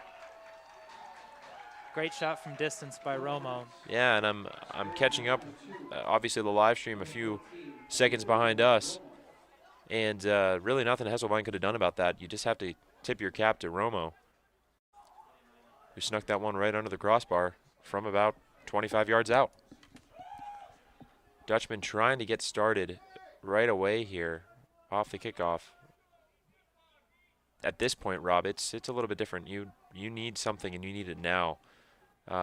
You know, have to know, looking up at that scoreboard, it's not all too often that a team comes in here and is really dominating on the shots on goal category, and it's 5-1 in favor of Kalamazoo. So that tells the story of the game specifically here in the second half. Yeah, I'd like to see the Dutchmen play with a little bit more urgency going forward here, but not get out of control and stay under control, stay calm, work the ball in, and maybe get a couple decent chances. Howard Cooper sends it forward. Won first by Kalamazoo. Into Fless. Fless controls, finds Byrne. Into Francisco. Byrne on it. Goes wide towards Lyon. Lyon's got Morgan ahead. Dances away from a defender. Hands it back to Francisco. Francisco into Huber. Huber back to Wimmer. Wimmer attacking the space. Now Morgan. Morgan gets it back to Wimmer. Wimmer on the right foot. Back to Morgan. Morgan trying to poke it through. Nicely defended once more by Kalamazoo. Brandon Fless comes forward to keep the ball in the Kalamazoo end. And it's Jake Lyon. Lyon trying to get the end line. Right-footed cross. It's back towards Davidson on the right foot, and there's a goal! Great shot. Great finish there by Matt Davidson, the freshman. Been talking about him all year. He's a real talent, as displayed there. So that's maybe the spark that the Dutchman needed. The Hope faithful up and loud. The goal song, of course, playing. It's 2-1. Ladies and gentlemen, don't go anywhere. We are in for a good finish here. Got to give the credit to Jake Lyon there. Doing a great job to get the end line. Was nothing fancy about it. Cut the ball back, you know, towards really the penalty spot, and Matt Davidson made no mistake on the half volley. A great finish there. Here's Wimmer, the Dutchman, trying to ride the momentum. Yep, Jake Lyon's come in again this half and brought some great energy down the right-hand side. Looked like a handball there. Surprised to see no players reacting. And now a ball out wide towards Aaliyah. And suddenly it is the Hornets who seem a bit frazzled. Tommy DeVries and Ole Olsen checking back in for the Dutchman. Huber and Matt Wimmer take a break.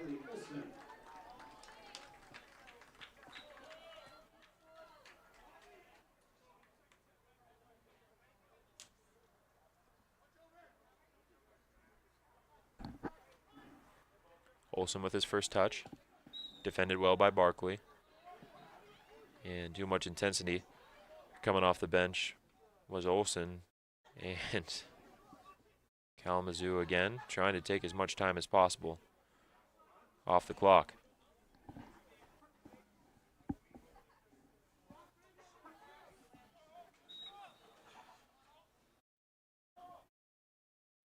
Leo controls. Good touch there. Got away from one, thought he got fouled. I would have to agree with him, but again, the official letting these guys play. DeVries with it, and then the official with foul called, and going to get our first yellow card of the game as Griffin Brown will find his, or excuse me, that's Thomas DeVries getting his name in the book here. 25-31 as the clock is stopped. Even the guys that want the play to flow and the play to continue sometimes have to put somebody in the book.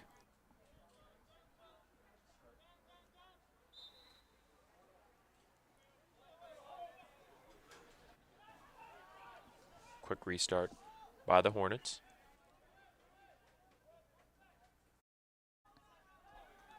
Far side, that's Ewing. Turning away from a couple challenges. On the dribble, cuts inside on the right foot. Tries to lay it off.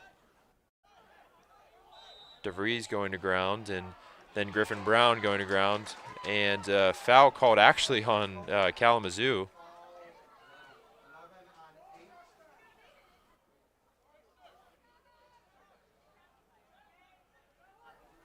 Be very interesting to see, Rob, how these Dutchmen are able to combat not only the adversity of being down, but it's clear that the Hornets are looking to frustrate them.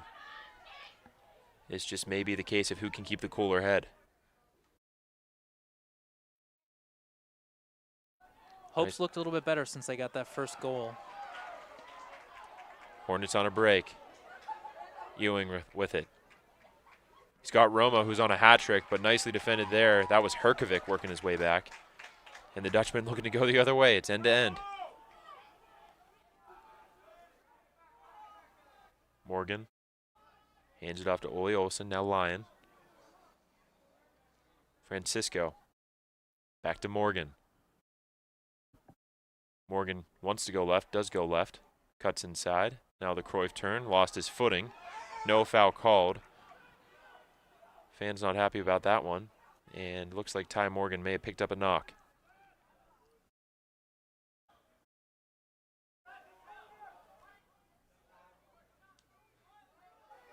Griffin Brown on it.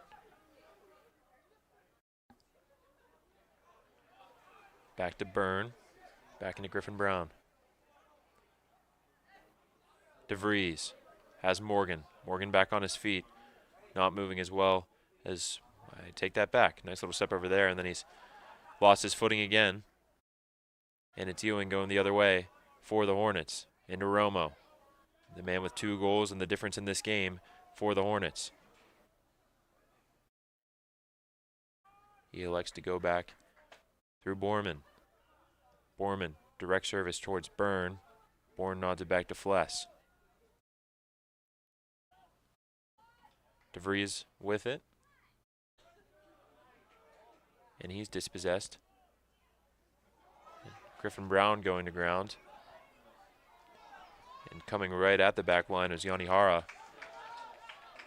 But is nicely defended there by Ethan Jansen. Dutchman just trying to get something going in transition, and this time it's cut out by Wallace. Kalamazoo doing a great job of keeping numbers behind the ball, and quite frankly, they don't even need those numbers, Rob, because it seems like the first guy is winning every challenge. Yeah, it definitely does. Kalamazoo is they're flying to the ball right now, and when they get there, they're usually getting it. That is a good combination. Here's DeVries.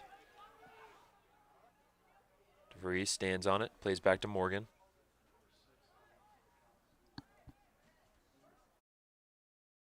Morgan back through Francisco. About to see the return of Kubert and Griffin Brusso for the Dutchman.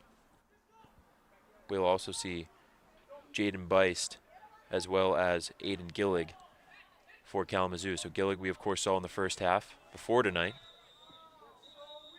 He was the leading point getter on Kalamazoo's team, and we're going to get another clock stop here. And Thomas DeVries needs to be careful. He's already on the yellow card. And now he's getting a talking to from the official. Based on the hand gestures, I would say that the official doesn't want to see any more fouls from Thomas DeVries. Official definitely tightening up the calls on the field. Coming into the last quarter of this game, and I think he definitely doesn't want to see it start to get too chippy or anything like that between these two rivals. Yeah, absolutely. It'd be very easy for a game like this to get out of hand. So I think the official is showing his expertise and his experience, trying to rein these guys in. Absolutely. And when you let him play like he has been, you run the risk of the game going that way. So he's definitely a veteran. He's doing what he knows how to do and what he's supposed to do and getting this game under control. There you have it. Back in front of us is Barkley. Barkley looking for Aaliyah. Aaliyah looking for Romo. Romo skipped away from a couple challenges and then was fouled by Davidson.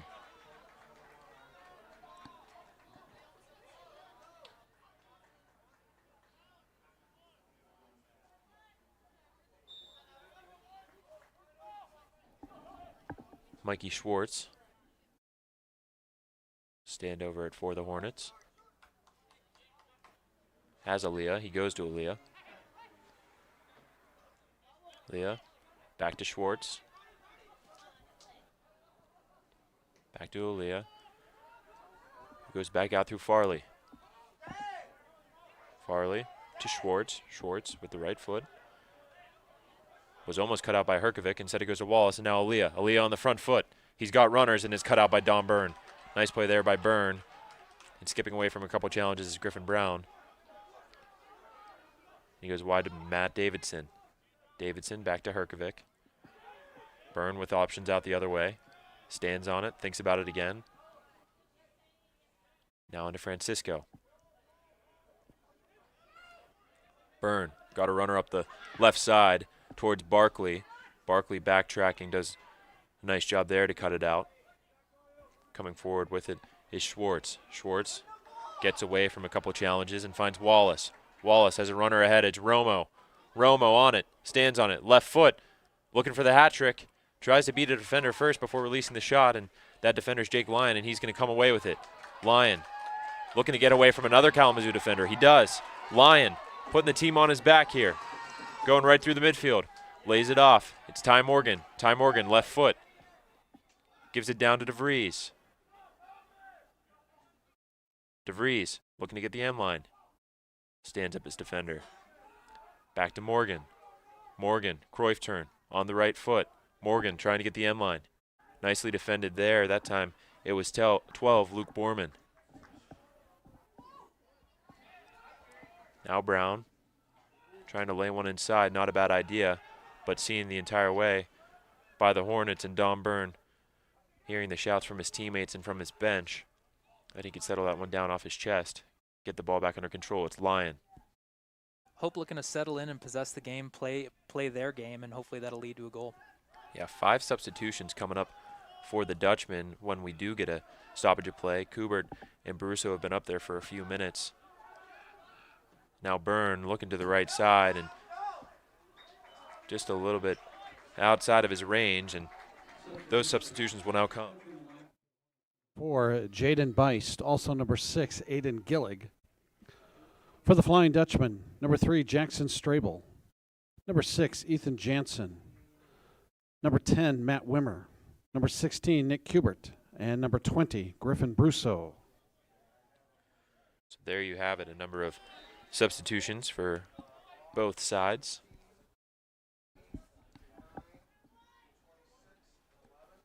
The Dutchmen reverting back to what is virtually their starting lineup, Rob.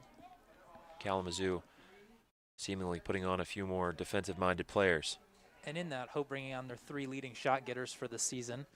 Definitely hoping this leads to a goal.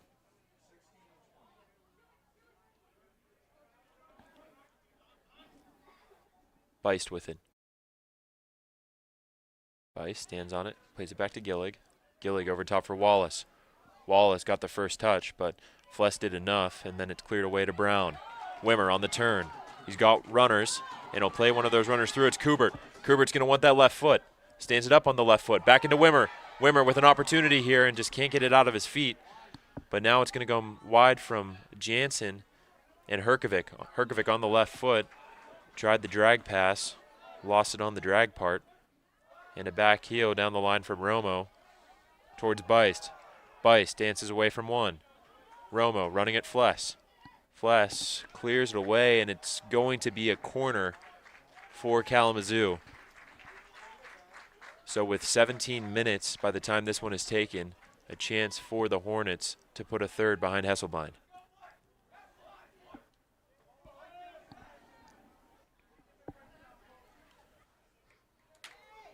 Coming across the field is Ewing. They'll have the responsibilities at the corner. Hornets still sending numbers forward. The Dutchmen with all 11 within their 18. First ball cleared by the Dutchman. Comes all the way back to Farley. Farley looking wide to Ewing, who's able to settle it down. And then Don Byrne comes across. Clears it into the student section. And Matt Davidson hands it off to Chad Ewing.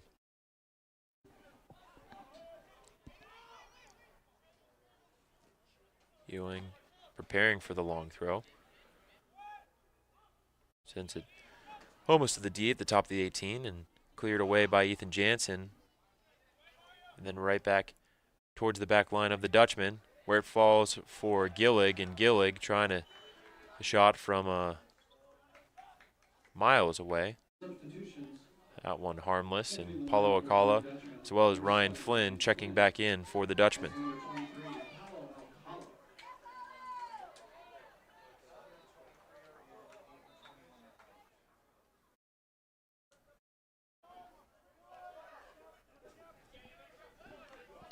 Herkovic into Alcala. And Alcala had the last touch as Barkley will get the game restarted for the Hornets. Romo with Byrne on his back. Nice job there by Romo. Stands up on it. Couldn't completely maintain possession, and now it's down the line towards Barkley, who's met by Brusso. Barkley with the back heel towards Schwartz. Schwartz looking for Williams over top. Byrne sends it back towards Herkovic. Flynn maybe trying to rush it towards Kubert. And a good ball there into the feet of Williams. And now a ball over top towards Romo. Brandon Fless with an athletic play to really get anything on that and prevent Romo an opportunity to score his third goal of the night. Jansen has Herkovic wide. That's where he tries to go with it. A little loose.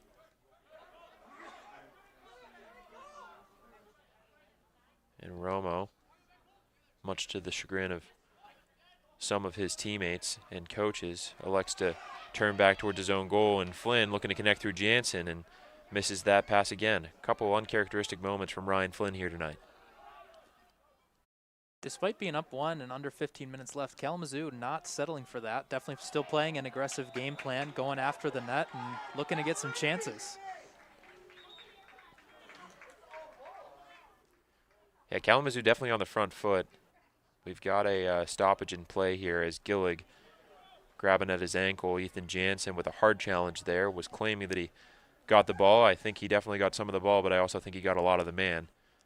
And it will be a free kick here for Kalamazoo.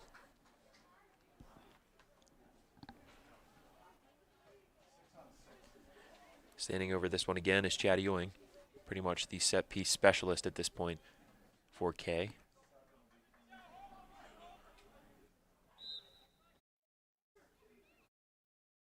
And Ewing's shot or cross, whatever it was designed to be, is not exactly what he hoped for, and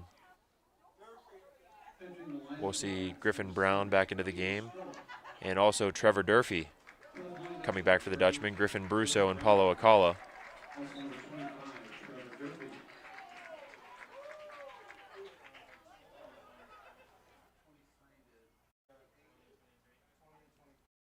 Here's Jansen. Byrne with it. Finds Durfee. Durfee on the turn.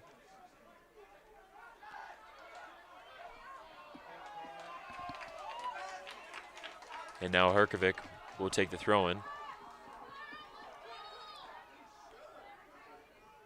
Kalamazoo side didn't like possession going to Hope on that one. No, they did not, and the bench is certainly involved in this game, as they should be. Great ball there by Griffin Brown. Kubert. Kubert on the left foot. He'll have a go. It's nicely blocked there by a Hornet.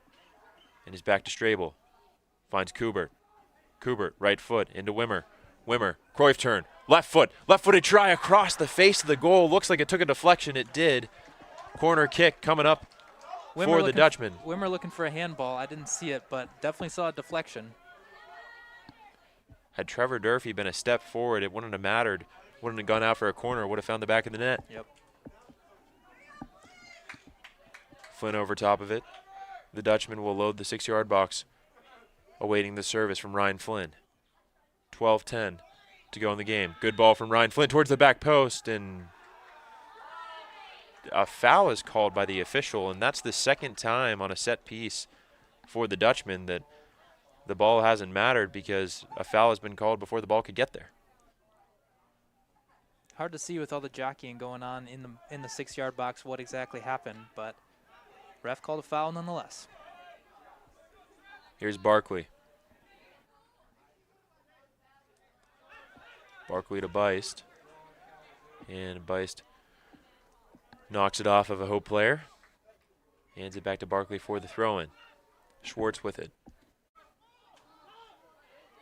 Up the line towards Strobel. Strobel did a good job with Byrne all over him to knock it back into one of his teammates, and Kalamazoo now able to retain possession, even if it's all the way back through Howard Cooper. Nick Cooper looking to pressure Howard Cooper there. Didn't quite get there, and ball up near midfield is won by Byrne. But back to Kalamazoo. Dutchman now will regather off a throw-in. Dying embers of this game are just around the corner. 10 minutes and 50 seconds to go. Can Kalamazoo hold on, and can the Dutchman come up with another goal? Just under 11 to go, Steve. What do you want to see the Dutchman do? What do you think the Dutchman should do to get back in this game? Yeah, absolutely. I think that you're already starting to see it, Rob. You have those two central defenders. They're a little bit wider apart, which to me indicates that the outside backs are both forward. Normally you're going to see Coach Brandt only send the attacking side outside back forward, but it's in these moments where both Herkovic as well as Jackson Strabel will basically have the green light. That looks like it should be a corner. It is. So nice job there by Mario Herkovic getting the line, and nice job by Travis Barkley defending. But I think what it comes down to, Rob, is at some point you need to come out of your standard formation, be willing to take some risks. You know, you're never going to score on a defensive-minded team, especially at this point, without sending more numbers forward. Yep. Flynn again with another corner kick for the Dutchman. Similar service towards the back post. It's knotted away by Kalamazoo. Saw a lot more black shirts than I saw white shirts. Always going to be hard to capitalize off that. Good ball in. Fless went right at Houtkeeper.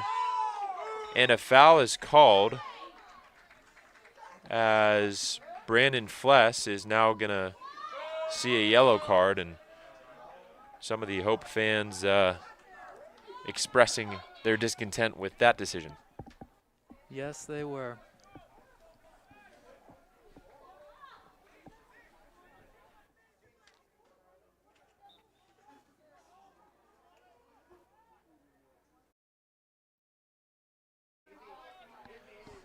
The free kick from Howard Cooper. Comes down to Williams. Now Barkley trying to get the line, keeping it in bounds, and knocks it off of Herkovic.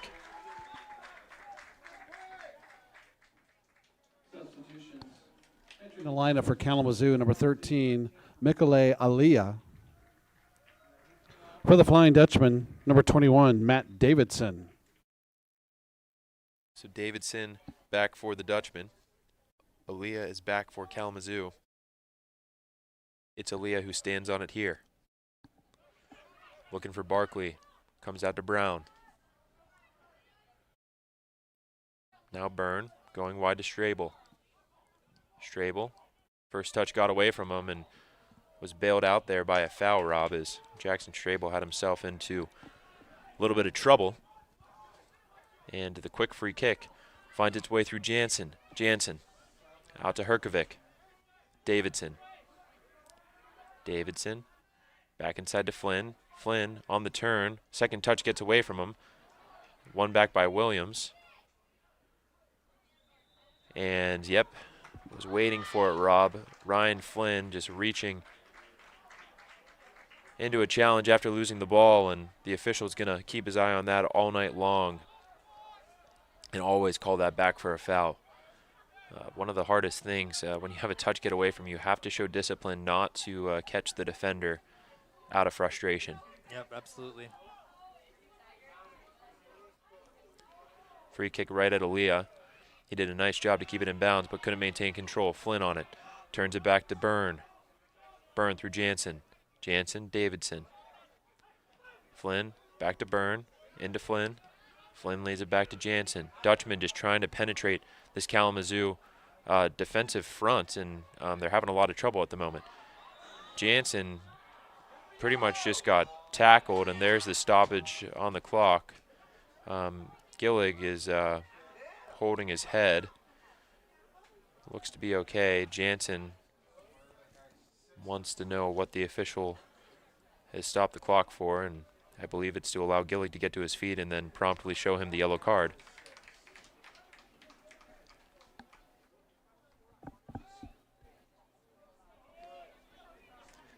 .7:28 to go. Cameron Huber and Shun Yanahara are the two waiting to enter the game. One for Kalamazoo, of course, that's Yanahara, and Huber for the Dutchman. Hesselbein, meanwhile, sends this one into the opposing team's 18. Left-footed try from Herkovic.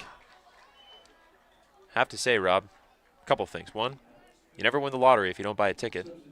And two, the likelihood of that shot coming off for Herkovic, probably one out of 100.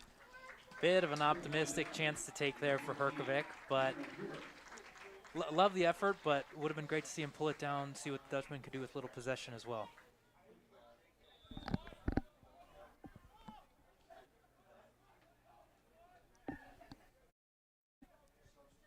Howard Cooper.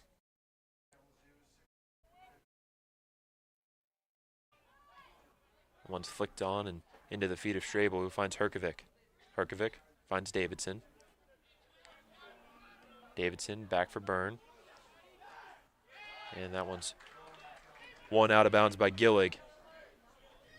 Have to say, I think the Kalamazoo bench may just explode if they come away victorious here tonight on the Dutchman's home turf. Jansen nodding it down. Now gets possession with Strobel at his back. Nice touch there by Kubert, and Kubert loses possession. Nicely won back by Yanahara. Out wide, that's Ali on the left side now, on his left foot, looking for Yanahara. It's going to come through to Gillig. Gillig on the right-footed try. It's a drive. Just missed the near post, but it's clear why Gillig has 3 goals on the season. He can let them unload from distance, and they're pretty much dangerous from anywhere. Rob, you asked earlier what would I like to see the Dutchman do in getting those outside backs forward. I think the substitution, bringing Jake Lyon back on, who we've definitely identified as a strength for the Dutchman tonight. Jake Lyon, an offensive-minded outside back in exchange for a more defensive-minded back like Jackson Strabel. Gillig, who won the header, got applauded by his teammates, and now looking to body off Davidson. And I hear some Hope fans saying that he wasn't going for the ball. Must agree there was a little bit of contact, but it speaks to the intensity of this match in its dying moments. Gillig lofts one forward. That'll find Hesselbein, and we've eclipsed the 5-minute mark. 5 minutes on the clock. There's still plenty of time. I wouldn't say dying moments of this game yet, Steve. I appreciate the correction, Rob.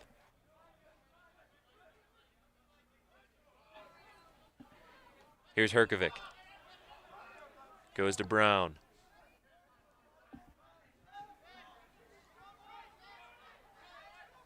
Barkley back to Schwartz.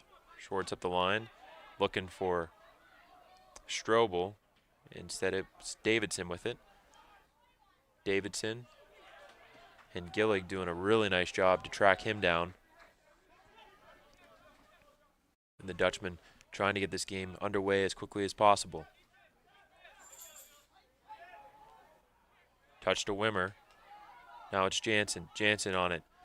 Nice leave there. His line's going to get the end line. Possibly a second assist of the game. That's what he's looking for, but the cross isn't quite what he hoped for. Wimmer on it. And a foul here on Griffin Brown, I believe. I'm not sure what I just saw there, but it looked like 2 Hope players making contact with one another. Yeah, the official saw contact and blew his whistle, and I must say that it was a bit overeager. Arguably the first mistake he's made tonight. That's not a bad evening.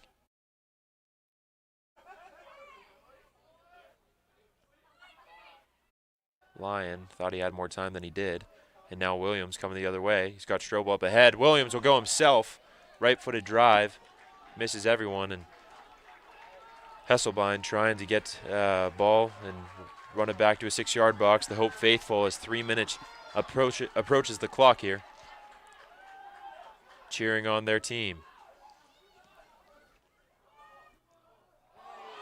Williams with a shove into Jansen there, and have to say that's a bit of gamesmanship from Jansen, as I think that Ethan Jansen could absorb a much harder challenge than that, but as soon as he felt hands in his back, he knew that he could find the turf and probably achieve the foul.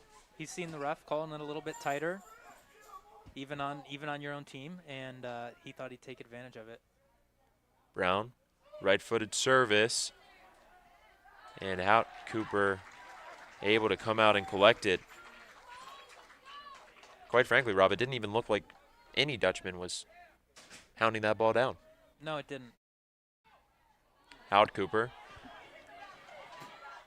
Bit of a miss kick here, and now Davidson running at the Kalamazoo back line. Cut out by Yanahara.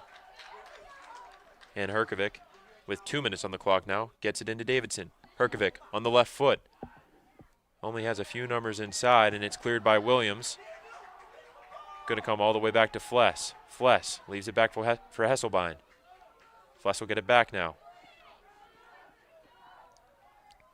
Dutchman trying to go much more direct, and that miscue from Brandon Fless will take about 20 seconds off the clock, and every tick pretty precious at this point.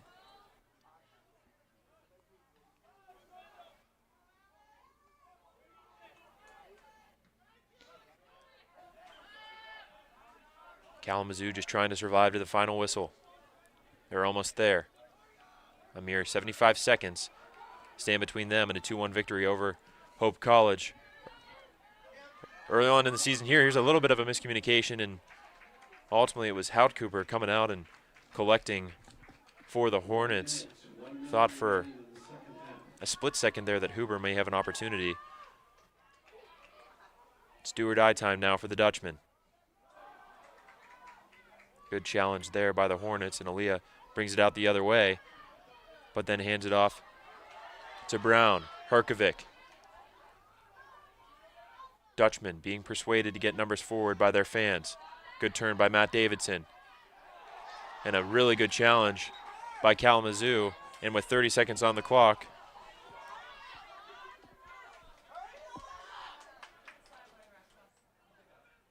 a throw-in for the Dutchman.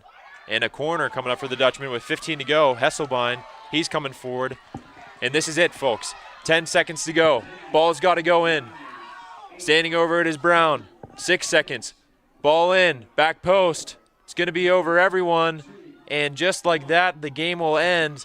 So Kalamazoo College coming up to Hope College. And on this Saturday evening, really, at the end of the day, you have to look to the hero of Emilio Romo. 2 second-half goals. That's enough to down the Dutchman. And with that, the Dutchman will fall to 5-1-2, and Kalamazoo will improve to 5-2-1. So an early test for both of these MIAA teams before conference play actually starts. And as we talked about all night, Rob, Kalamazoo sending off just a warning sign to everyone else in the conference that they've got a team that can compete at the highest level this year.